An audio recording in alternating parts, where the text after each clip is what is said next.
Bueno, buenas tardes, jóvenes. Vamos a dar inicio a esta lección de la semana 3 del curso de estructuras de acero, ¿no? Tenemos previsto empezar a estudiar hoy el diseño de elementos en tensión. Sin embargo, vamos a hacer un par de actividades antes de empezar con los elementos en tensión. Tenemos previsto, bueno, vamos a hacer varias actividades, decía. Una de ellas es una pequeña que vamos a hablar un poco de sostenibilidad, un tema que es importante para nosotros y que se me estaba quedando ahí en el tiempo. Entonces, vamos a hablar un poco de sostenibilidad. Después se había previsto, se les avisó que teníamos un pequeño examen corto sobre el material que se les había dejado. Entonces haremos también un pequeño quiz o examen muy corto de comprobación de lectura, básicamente la idea de esos quizzes. Lo que pasa es que sí es evaluado, ¿verdad? Entra como una tarea más. Bien, para empezar, ustedes han usado esta plataforma que se llama Jamboard.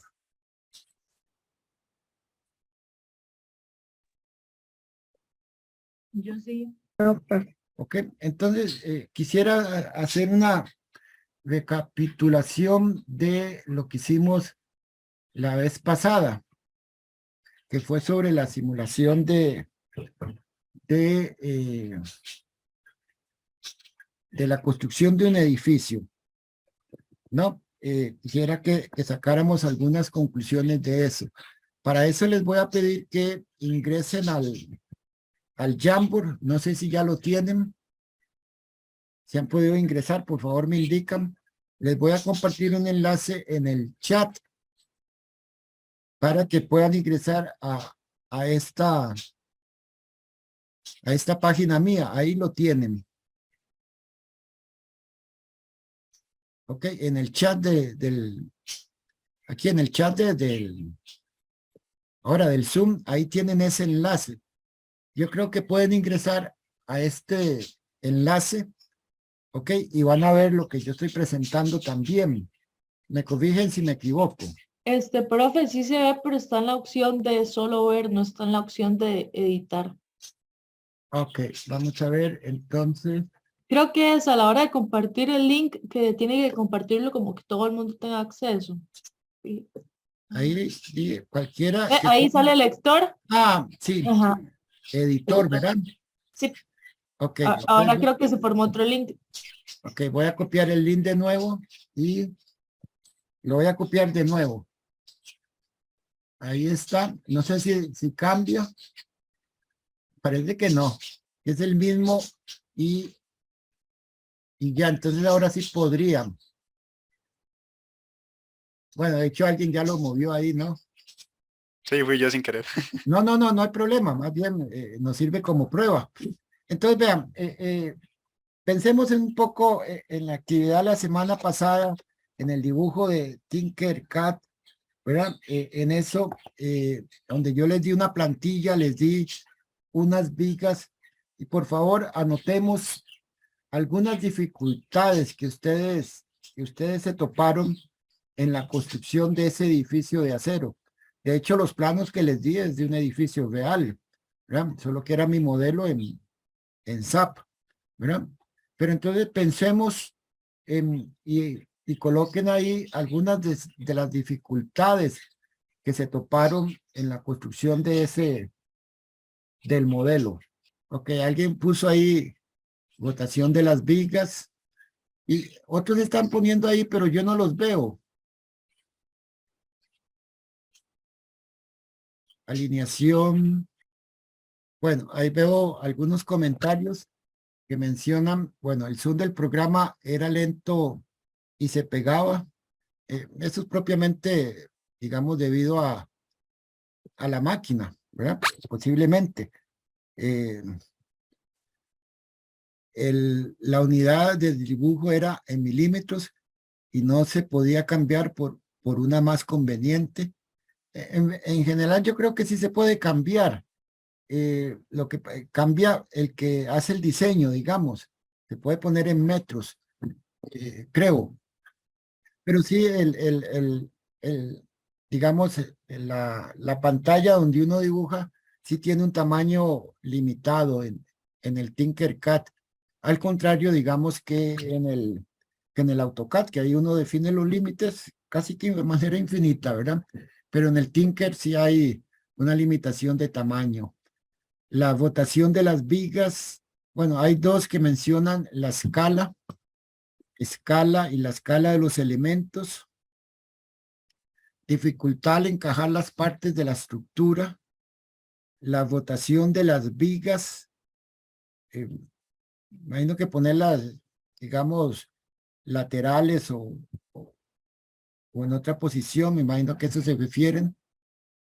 De nuevo, el zoom del programa a la hora de botar las vigas podría generar alguna dificultad. El programa a veces se pegaba mucho.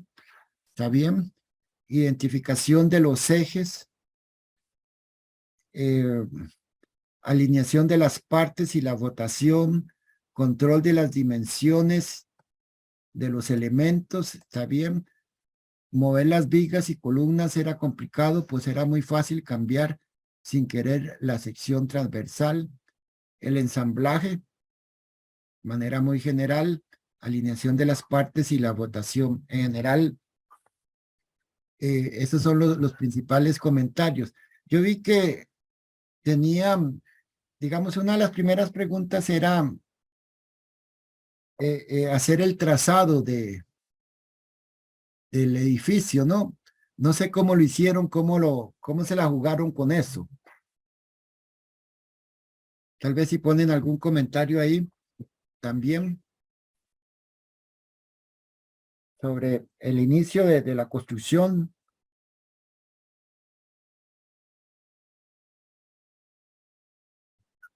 Ok, con rectángulos. Sí, dibujaron, creo que la mayoría de los grupos dibujaron rectángulos, ¿verdad? Donde en las esquinas de esos rectángulos, entonces colocaban los elementos, ¿no? Ahí colocaban los elementos, ¿ok? En general, hay algunos comentarios que tienen que ver con, digamos, con la capacidad de la máquina. Sí, efectivamente, no deja de ser un problema y algunos problemas que tienen que ver con en sí la herramienta. En realidad la herramienta para mí es bonita, ¿verdad? Muy sencilla de usar y de dibujar en 3D. No sé si vieron algunos de los tutoriales que hay ahí. Se pueden hacer muchas cosas con esa herramienta, pero sí tiene grandes, digamos, tiene algunas limitaciones, sobre todo a la hora de la precisión, ¿no? No es como un AutoCAD o un Revit donde la precisión ahí sí es muy fina, por decirlo algo así. Entonces hay algunas limitaciones que se presentaron en sí con el programa, ¿ok? Que esas las podríamos, digamos, dejar de un lado. Ahora, lo que me interesa es, bueno, ¿qué tan real fue esa experiencia? ¿Será así la realidad cuando nosotros vayamos a construir un edificio de acero? Que básicamente el problema, yo diría, es similar o parecido. Tenemos una serie de vigas, ¿verdad? Que tenemos que cortar, que tenemos que arreglar en muchos casos en el taller, llevar al sitio, ¿no? Pero la construcción en sí es o no, digamos, esta experiencia parecida a lo que se podrían topar en la realidad y cómo podrían entonces, dado esas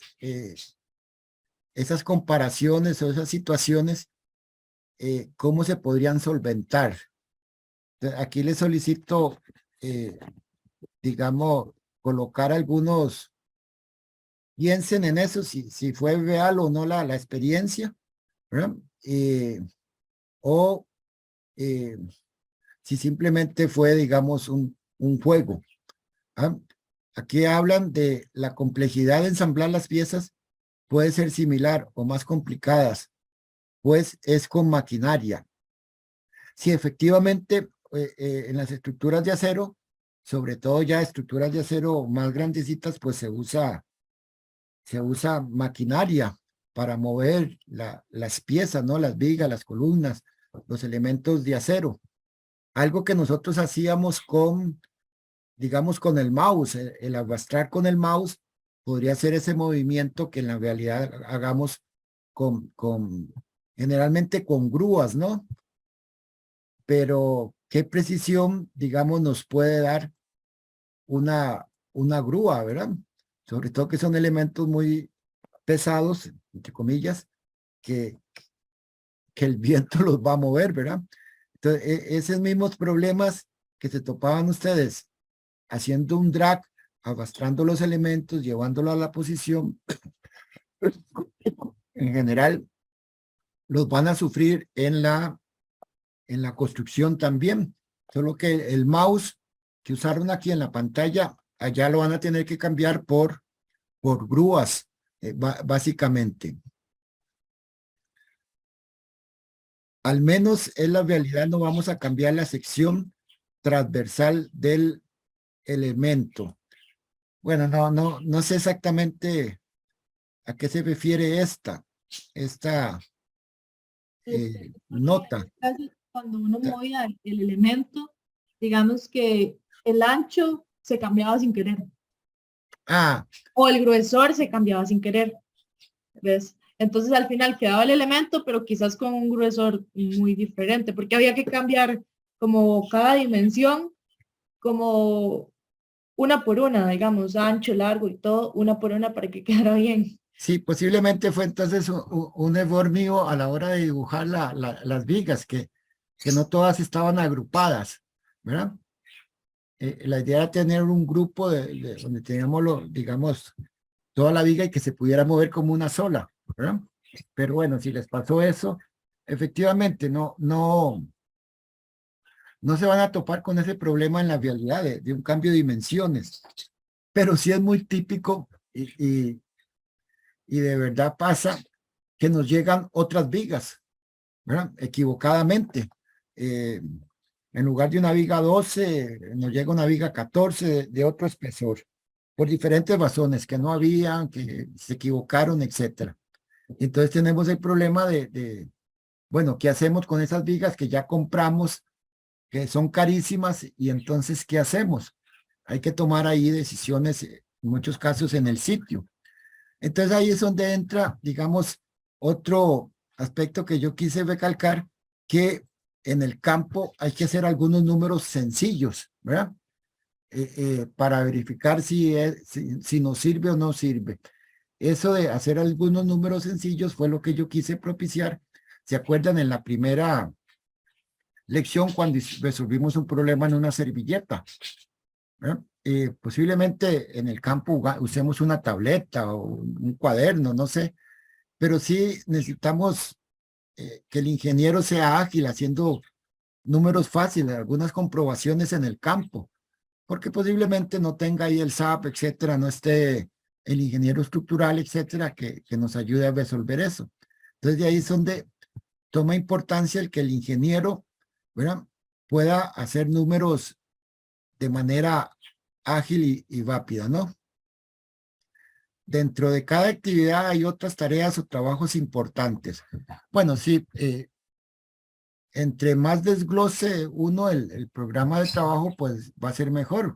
De ahí les puse, pues, creo que eran como 6 actividades. De hecho, en primera instancia había pensado en dejarlo a la libre, pero después pensé que se me complicaba porque podrían desglosar mucho y entonces podría extenderse mucho el tiempo. Esa fue la razón, pero sí, efectivamente, cuando uno construye ya la realidad, hay que sacar más actividades, digamos, para un mejor control. ¿Cómo se hace el trazo en la realidad? Por aquí hay la manera de trazar las localizaciones de las columnas. Bueno, pero ¿cómo se hace en el campo esto? ¿Verdad? En general se usan cuerdas y ahí se me olvidó el nombre. Bueno, en general el trazo de un edificio se hace con cuerdas, ¿no? Y una cuerda pues no es una situación una herramienta muy precisa, ¿verdad? Se usa topografía hoy en día, pero aún así se dan problemas de que el elemento no queda en la posición, digamos, 0, 0, sino hay que manejar cierta tolerancia, ¿no? Digamos, tolerancia de que la posición de una columna sea más o menos 1 centímetro. Bueno, pero es que más o menos 1 centímetro me trae consecuencias a la hora de poner las vigas, etcétera, ¿verdad? Entonces, esas mismas imprecisiones en el dibujo también se las van a topar en el sitio a la hora de ir armando el edificio, ¿no? Sí, generalmente hay que hacer muchos ajustes, digamos, a la hora de colocar las vigas. Una empezando porque las columnas podría ser que no nos queden en la posición tal, ¿verdad? Que nos queden con vida 1 centímetro. Entonces la viga que yo había medido de 6 metros, ya no es de 6 metros, sino es de 6 metros y 1 centímetro. Entonces ya queda una luz ahí. O la viga la corto un poco más larga por algún error, no de 6 metros, sino de 6,5 milímetros, ¿verdad? Entonces ya no cabe. Entonces, ¿qué hacemos en esas situaciones? Que son situaciones muy típicas en el campo, ¿no? En el programa uno controla todo lo que sucede al instante para trabajos pequeños. En la realidad existen muchos factores que se salen de nuestras manos. Bueno, sí, pero precisamente ahí es donde entra el papel de los ingenieros para minimizar esos factores que se salen de nuestras manos. Tenemos que manejar tolerancias, tenemos que, en realidad no son tantos factores que que se podrían salir de nuestras manos. Un ingeniero debe tener la capacidad para hacer que esos factores sean los mínimos, ¿verdad? Y que en realidad esos factores queden nada más como verdaderos imprevistos, no sé, que se vino una tormenta, un temblor, algo así, ¿verdad? Pero en general, la labor del ingeniero es minimizar esos factores, ¿verdad? Y lo primero que se requiere de un ingeniero para efectivamente corregir todos esos errores o factores o evitarlos es mucho el conocimiento que tenga el ingeniero, ¿no? Acerca de los planos, acerca de la construcción, etcétera, etcétera, ¿no? Que las vigas no se ubicarán en la misma altura pudo ser un problema muy grave. Bueno, sí, efectivamente también se da eso en el campo, ¿eh?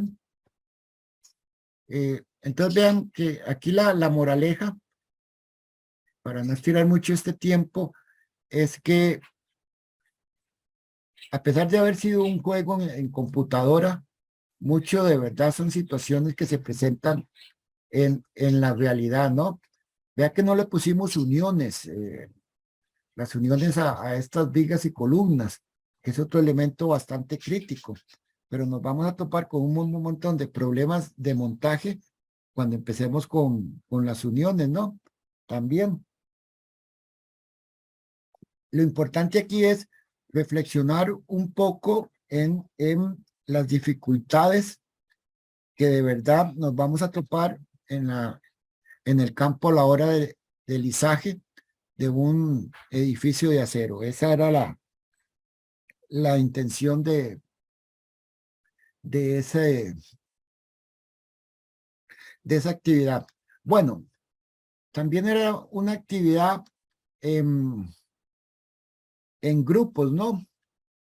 Hablemos un poco del trabajo en grupos. ¿Cómo les fue? Todos participaron, todos colaboraron, todos apoyaron el trabajo se sumergieron en la actividad.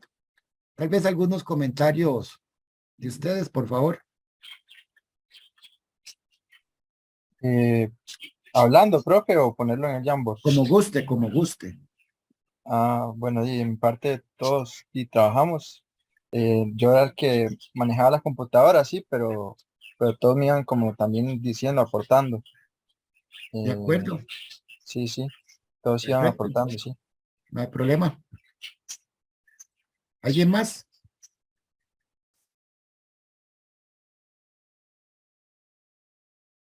Se comunicaron bien, nos comunicamos bien, todos participaron y algunas cosas nos repartimos el trabajo.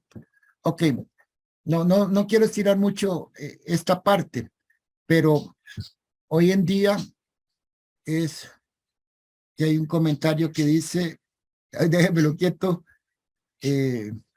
nos llamó la atención el programa, la mayoría trabajamos y aportamos ideas para el desarrollo del ejercicio. Sí, ese programa específicamente Tinkercad está hecho para el trabajo colaborativo, precisamente, ¿verdad?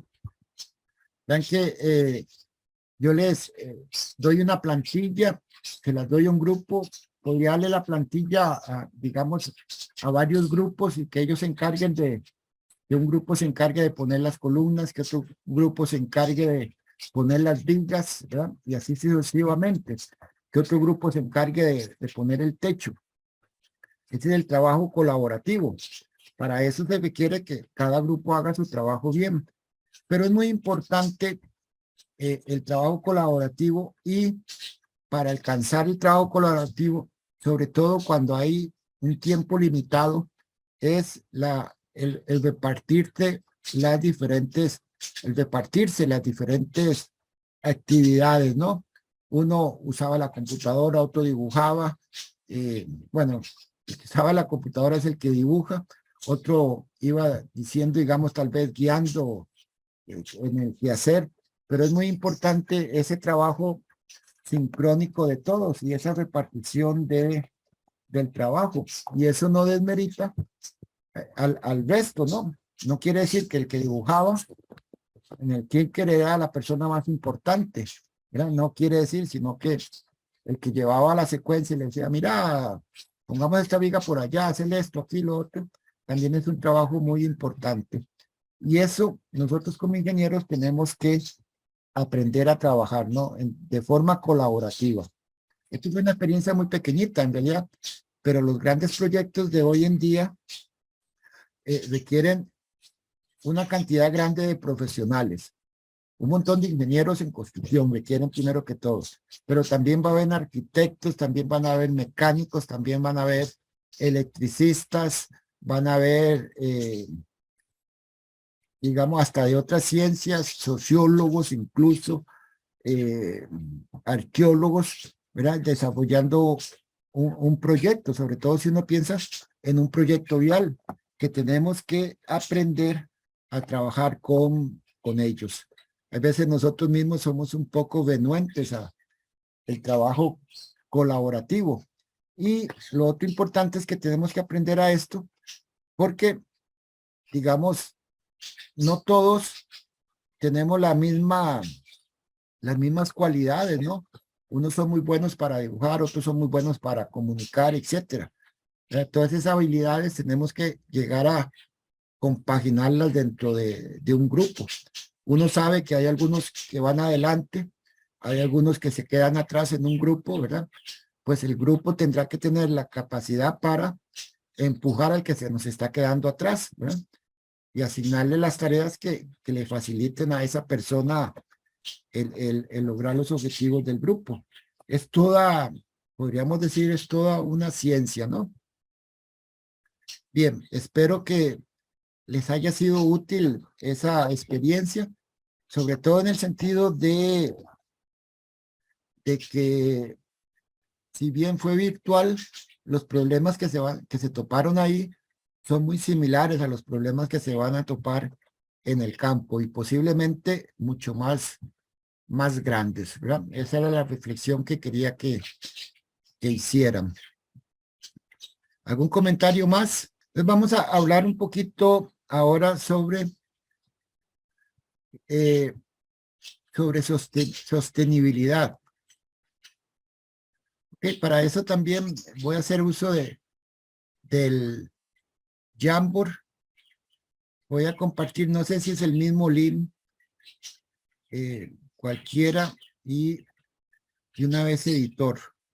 Y voy a copiar el enlace, que los voy a colocar ahí mismo en el Jamboard. Bueno, de hecho es otro, ¿verdad? Así que, por favor, tomen nota que es otro. ¿Qué es sostenibilidad? ¿Qué entienden ustedes por sostenibilidad? Ok, por favor, algunos criterios colocar ahí mismo de manera similar con notas adhesivas. Yo creo que lo más fácil, ¿verdad? Y pueden hacerlo ya, ¿verdad? Ahora sí se habilitó bien.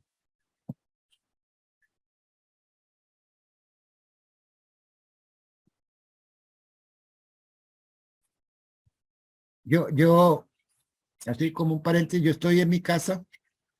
Aquí estoy tomando café también. Pero en mi casa, en mi oficina, tengo un patiecito ahí atrás. Bueno, en realidad está adelante. Y yo tengo, en mi casa yo tengo perros, tengo gatos y tengo pericos. Y entonces van a disculpar a mis pericos que pasan en la lección cantando. Estos pericos míos se hicieron famosos en toda esta virtualidad, porque cuando asistía a las reuniones, a los consejos de todo lado, de docencia, y siempre aparecían. Entonces se hicieron famosos en el tecnológico, mis pericos. Así que ahí los disculpan. Bueno, ese era un paréntesis. La pregunta es, ¿qué es sostenibilidad? Cuando se encuentra un equilibrio entre dos áreas. Bueno, habría que ver qué queremos decir con ese equilibrio y qué son esas dos áreas. Otro pone algo útil, duradero, amigable con el ambiente. Obtener lo que se necesita sin usar un exceso, los recursos disponibles. Tratar de ser lo más ecoamigable posible. Imagino que el eco se refiere al ambiente. Un manejo adecuado de los recursos, pone otra persona.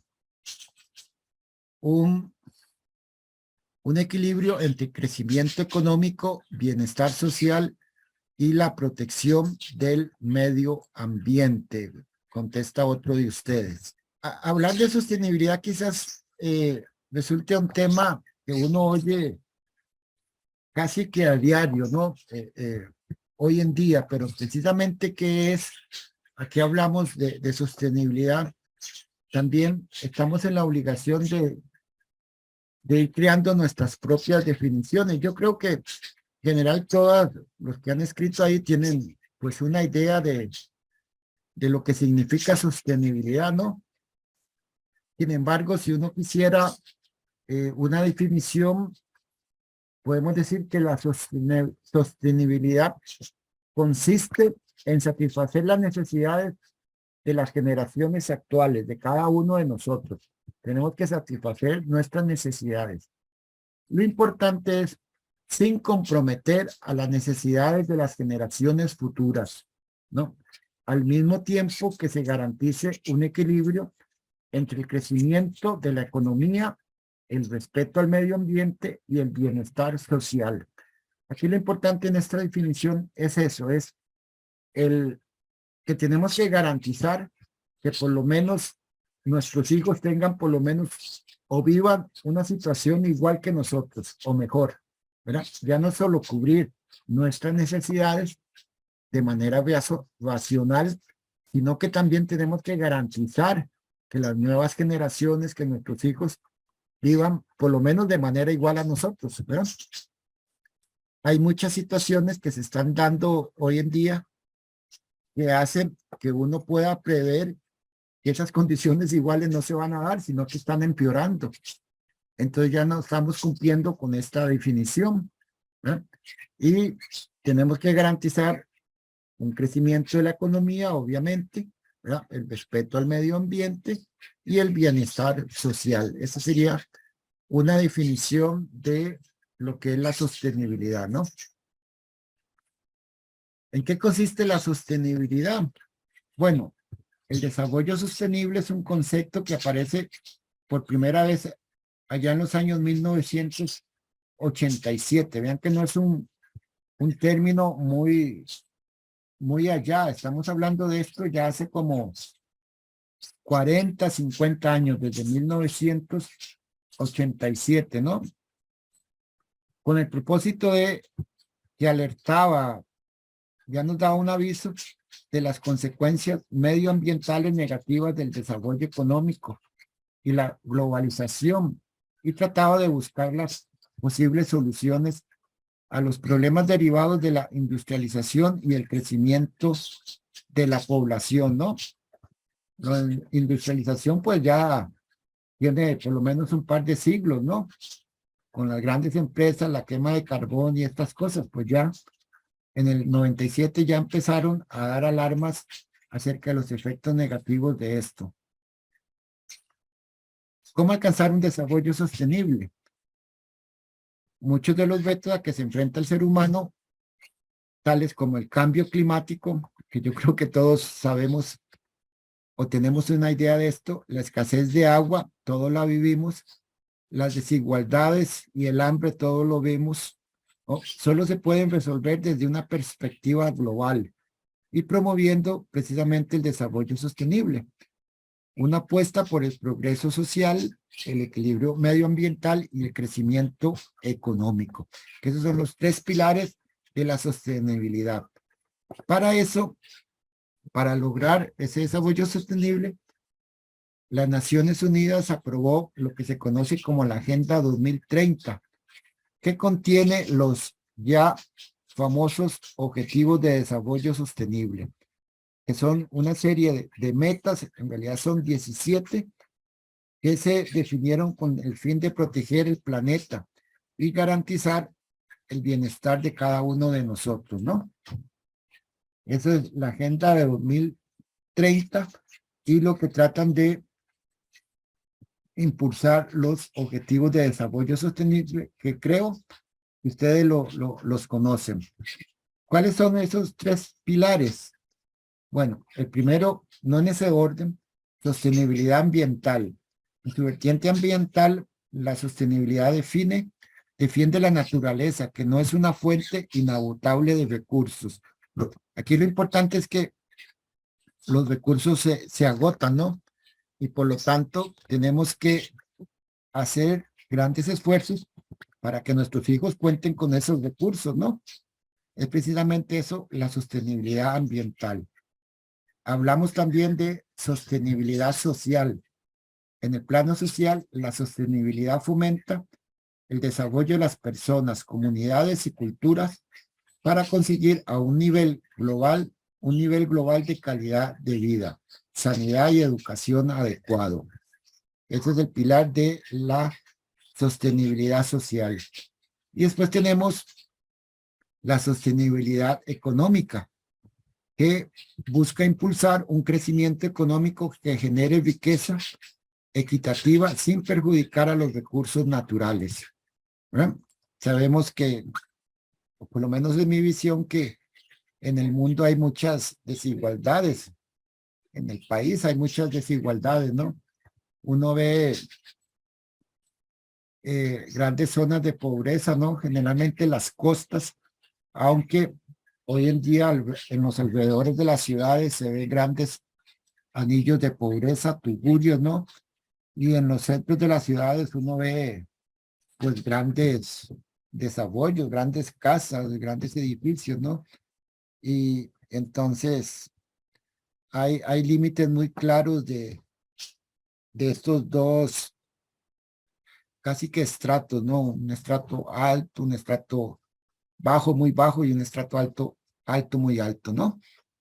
Precisamente esto es uno de los criterios de lo que busca es disminuir esa brecha, ¿no? La sostenibilidad económica. ¿Qué son los objetivos de desarrollo sostenible? ¿Alguien los conoce. ¿Podrían enunciar algo acá igual con las notas adhesivas, por favor?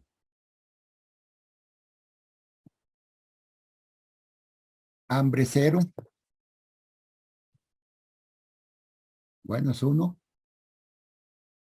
Dicho de manera muy clara, ¿no?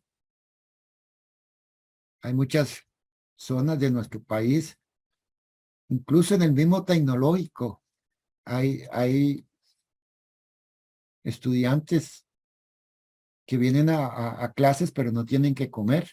Esas situaciones tan críticas se dan en el mismo tecnológico. Yo no sé si ustedes se han preocupado por ayudar a alguno de sus compañeros en esas situaciones. Agua limpia, ¿verdad? Y potable. Salud, bienestar. Ahí pusieron uno en vacío, no se logra ver. Lo voy a quitar. Salud, bienestar, Pepito. Bueno, es otro de los objetivos, ¿no? Acción por el clima, erradicar la pobreza. Correcto.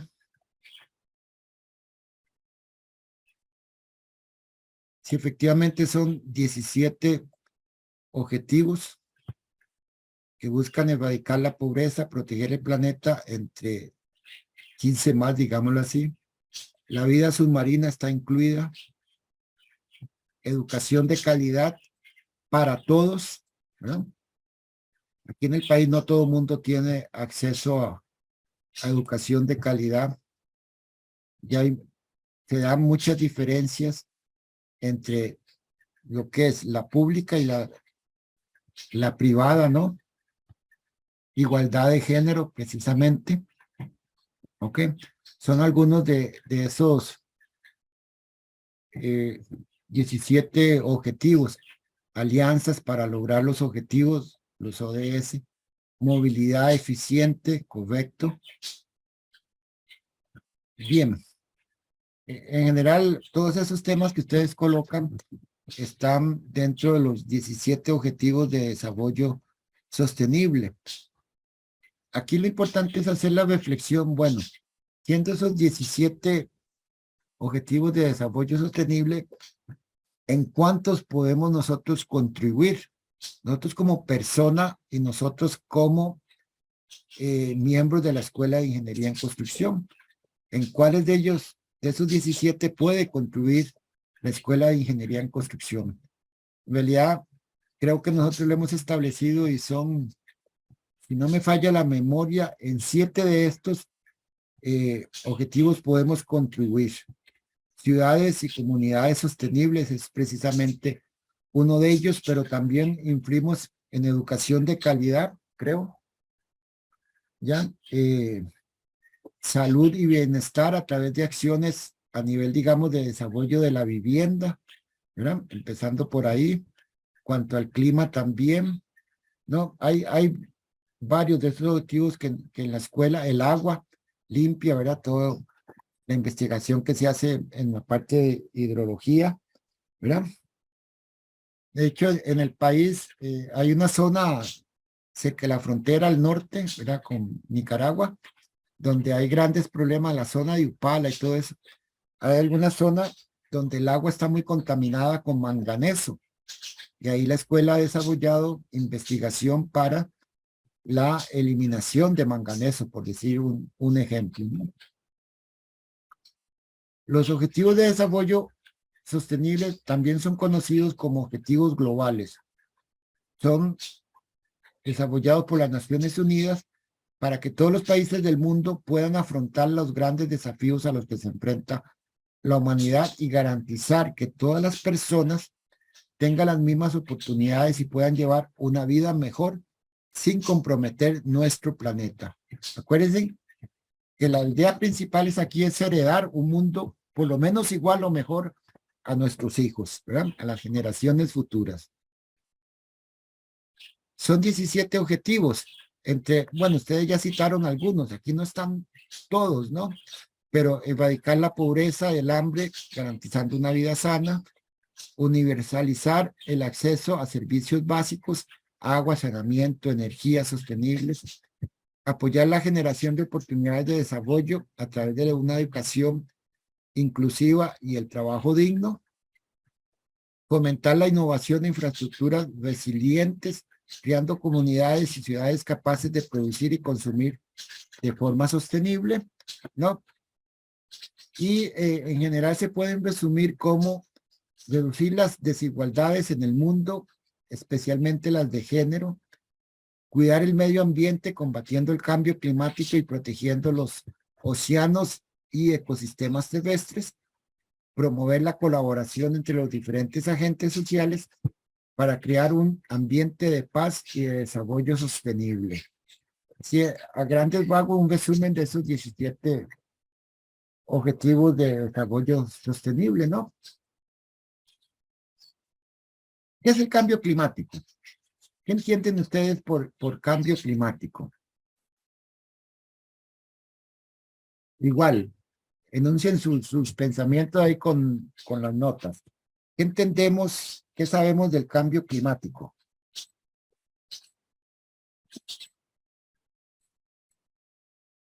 Por favor, igual, aumento de los niveles del mar. Bueno, eso es una consecuencia, ¿no?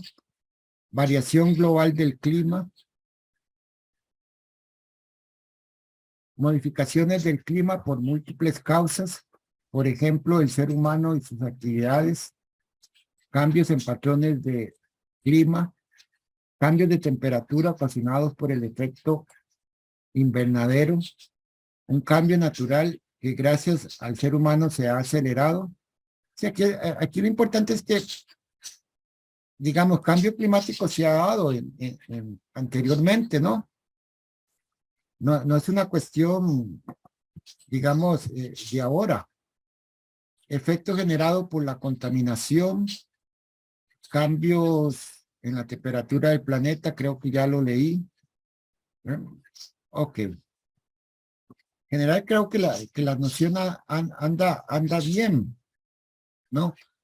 El cambio climático se refiere a los cambios a largo plazo de las temperaturas y los patrones climáticos, ¿no? Estos cambios pueden ser naturales, por ejemplo, a través de las variaciones del ciclo solar. Pero desde el siglo XIX, las actividades humanas han sido el principal motor del cambio climático, debido principalmente a la quema de combustibles fósiles como el carbón, el petróleo y el gas.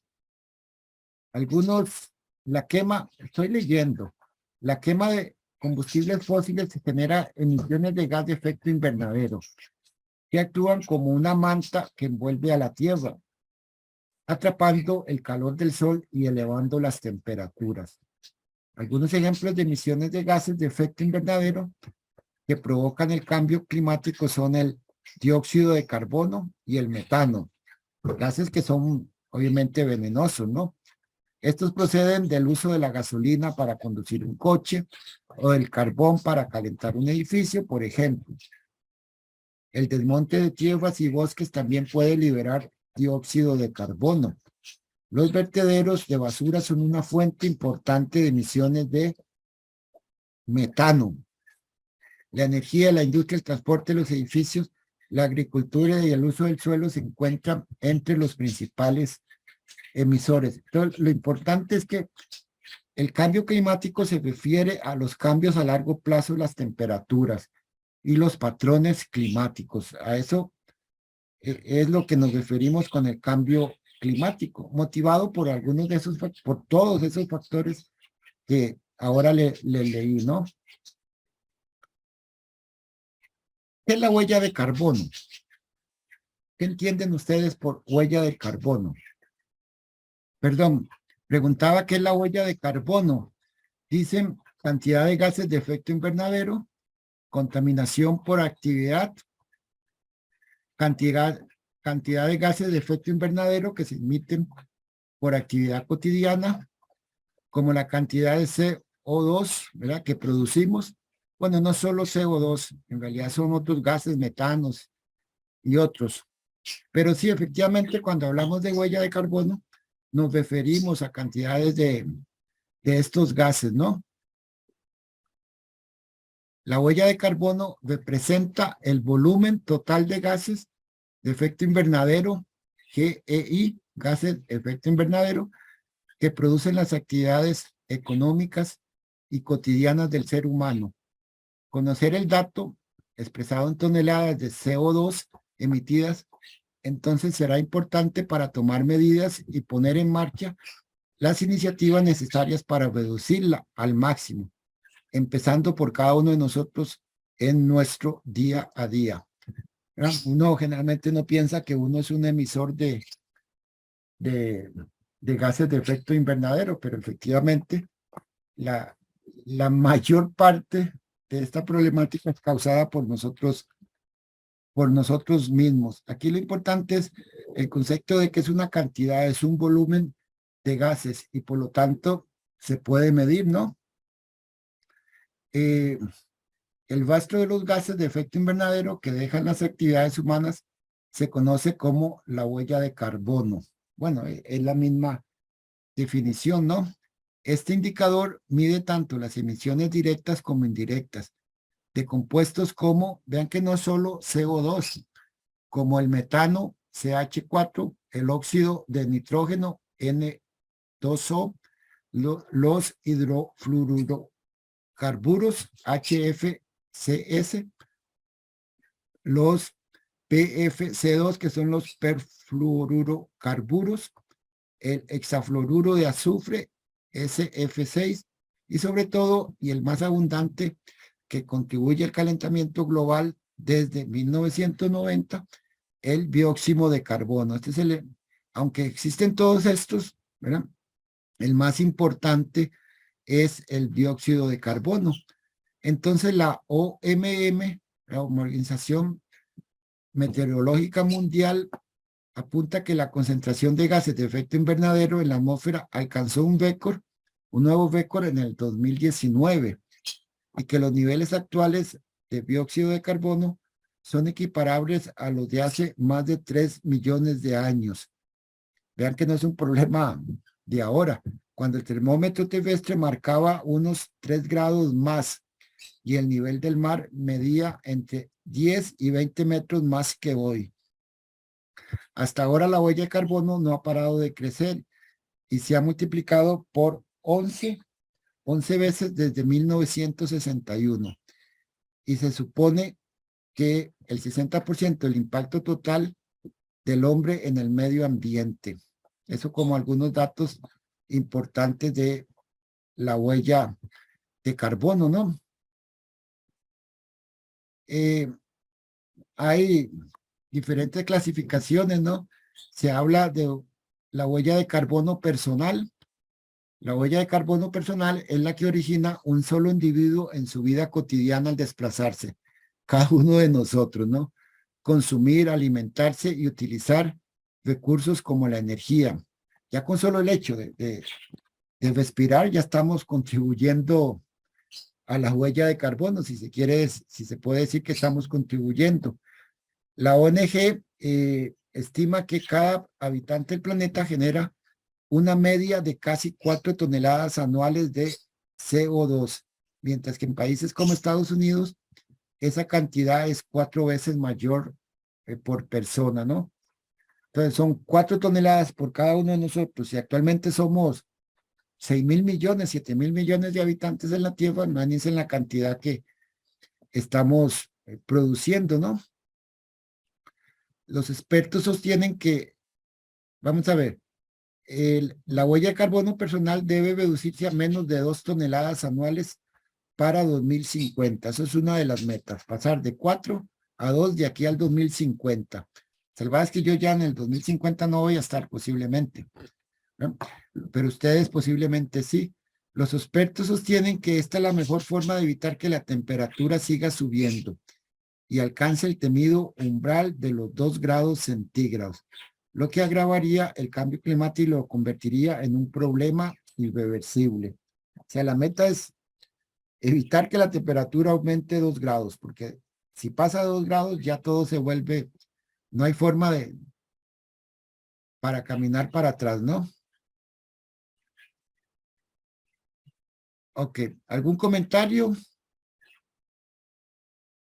antes de continuar.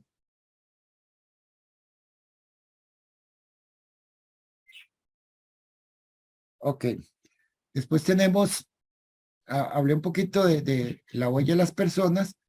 Tenemos que hablar de la huella de carbono de las empresas, que al igual que las personas, las entidades también realizan actividades que producen gases de efecto invernadero, como por ejemplo durante la fabricación, el transporte y el consumo energético.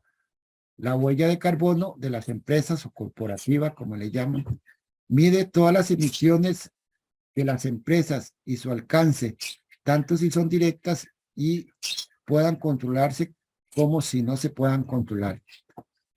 En este sentido, las compañías suelen tener la opción de reducir o compensar su huella de carbono. Esas dos acciones. ¿Cómo lo pueden lograr? Bueno, mejorando la eficiencia energética, consumiendo energía de origen 100% renovable. Y hoy en día escucha mucho al respecto, ¿no? Sobre todo en el área nuestra. Realizando campañas de sensibilización, invirtiendo en proyectos medioambientales, abonando impuestos verdes o comprando toneladas de CO2, como hace el país, en el mercado internacional de emisiones, ¿no? En realidad lo que hace el país es un intercambio, ¿no? Unos producen CO2 y nosotros lo compensamos.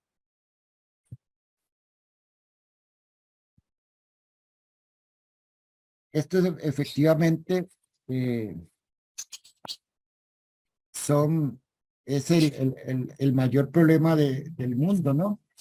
Algunos estudios indican que las emisiones fruto de la actividad humana ya superaron en 100 veces las emisiones originales de las actividades volcánicas. O sea, los volcanes producen el efecto invernadero también, pero ya nosotros pasamos la meta, ya nosotros estamos en primer lugar, le ganamos a los volcanes de manera, digamos, cómica, si lo quieren ver así. Entonces, ¿qué hacemos para medir la huella de carbono, no? Estos investigadores, perdón, fue los primeros, William Rees y otros, fueron los primeros que definieron el término, con el objetivo de medir los impactos de las actividades humanas en el medio ambiente basados en la cantidad de CO2 emitidas en el proceso. Entonces, estos investigadores fueron los que se atrevieron de primero a definir un método, digámoslo así, para medir estos volúmenes, ¿no? Y se trata de medir el volumen de estos gases, ¿no? Y se da a través de un índice que se llama el carbono embebido, ¿no? Y el carbono embebido se define como la cantidad de material por el GWP, donde el GWP son unos valores, la Global Warming Potential, la que se han definido para cada una de las actividades, cada uno de los elementos, ¿verdad? Hay instituciones, organismos que ya definieron estos GWP, ¿verdad? Entonces, si tenemos una viga de acero, pues ese tendrá su GWP y entonces, dependiendo del volumen de vigas de acero, así podríamos calcular el carbono embebido, ¿no?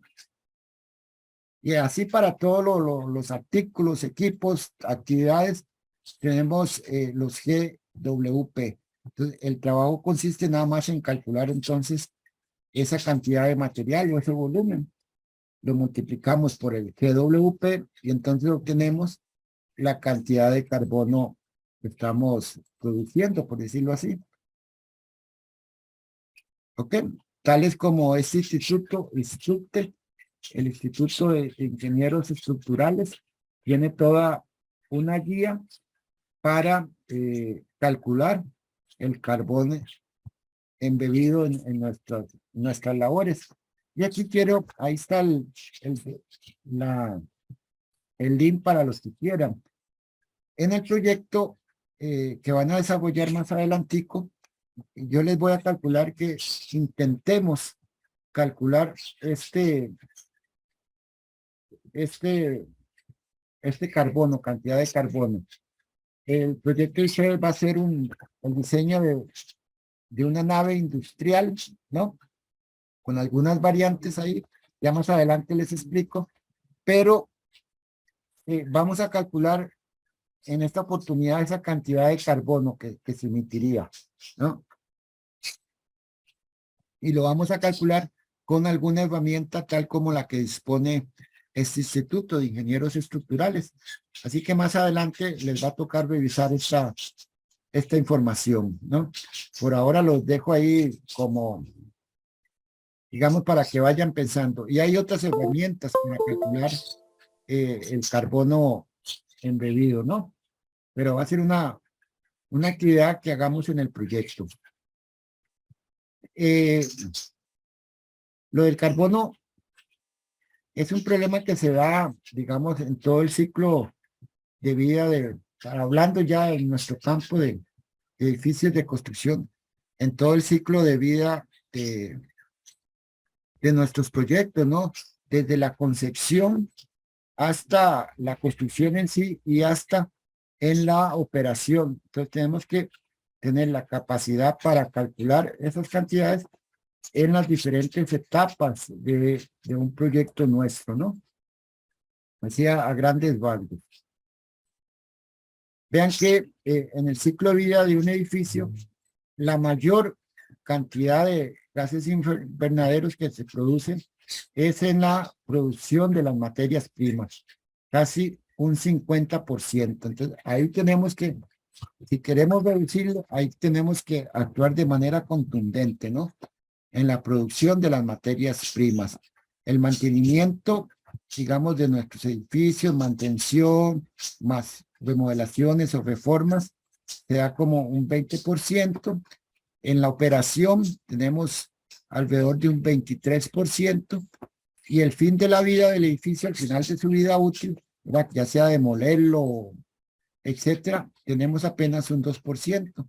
Y entonces, si queremos incidir en la reducción de esto, tenemos que incidir en la producción de las materias primas, ¿no? Ahí está la clave en nuestro campo de acción, que es digamos, la ingeniería, ¿no? Hay herramientas para medir esta huella, ¿no? Y en nuestro campo depende mucho de el tipo de construcciones que tengamos, ¿no?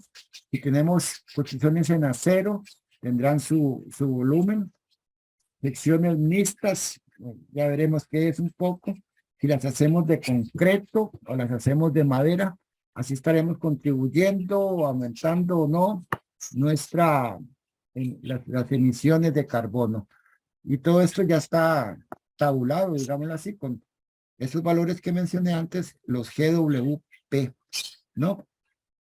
Entonces hay herramientas que, dependiendo de digamos, nuestro diseño, así podemos contribuir en más o en menos a esta problemática. En el proyecto, repito, van a tener que trabajar un poquito sobre esto.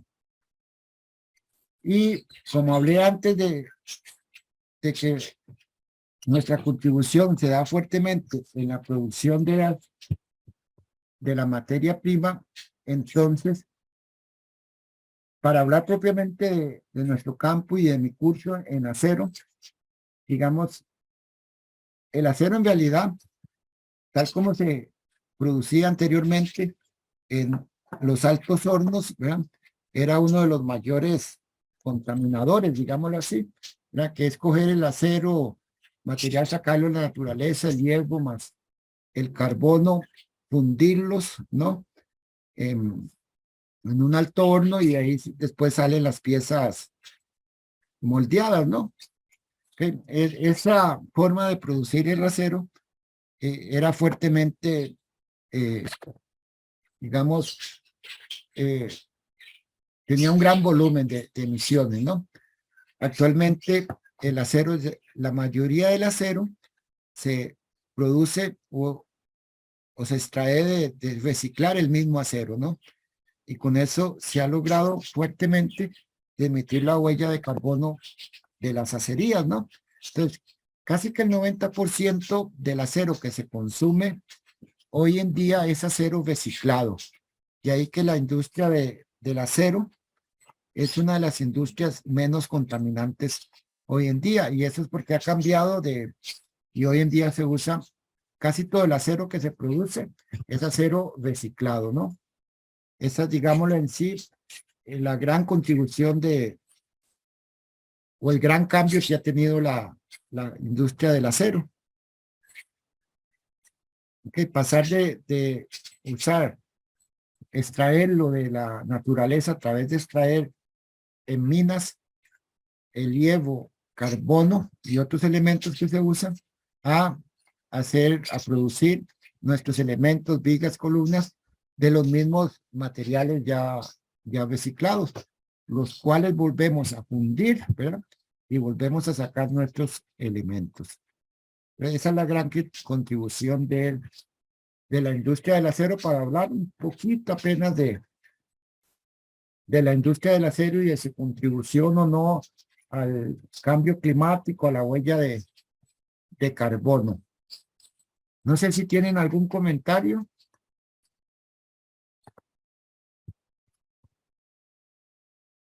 Ok.